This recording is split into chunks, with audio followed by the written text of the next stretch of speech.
सफला एकादशी व्रत कथा। पौराणिक कथा के अनुसार चंपावती नगरी के राजा महिष्मान थे। उनके 4 बेटे थे। उनमें से सबसे बड़ा बेटा लुम्पक दुराचारी था। मांस मदिरा का सेवन करता और संत ऋषि मुनि देवी देवता आदि का अपमान करता था। उसके आचरण से राजा परेशान थे। एक दिन उन्होंने उसे महल से निकाल दिया तो वह चोरी करने लगा। उसकी आदतों से नगरवासी भी परेशान थे।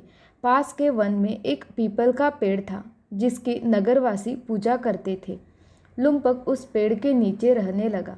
पौष कृष्ण दशमी तिथि को रात में उसे ठंड लग रही थी क्योंकि उसके पास पर्याप्त कपड़े न थे। वह सर्द रात में सोया था। सर्दी के कारण शरीर अकड़ गया। अगले दिन सुबह एकादशी को जब सूरज निकला तो दोपहर में उसे गर्मी लगी तो उठा। वह भूखा था। वह वन में खाने की तलाश में चला गया। भूख और प्यास से वह कमजोर हो गया था, इसलिए वह शिकार नहीं कर पाया। वन से फल लेकर उसी पीपल के पेड़ के नीचे आ गया। तब तक अंधेरा हो गया था। उसने फलों को रखा और बोला, हे नाथ, यह फल आपको निवेदित, अब इन्हें खुद ही खाओ। उस रात वह जागता रहा। उस अपने पहले के किए गए पाप कर्मों पर पश्चाताप हो रहा था। उसने भगवान से क्षमा मांगी। श्री हरि विष्णु उसके अनजाने में किए गए व्रत से प्रसन्न हुए। उन्होंने लुम्पक के पापों को नष्ट कर दिया।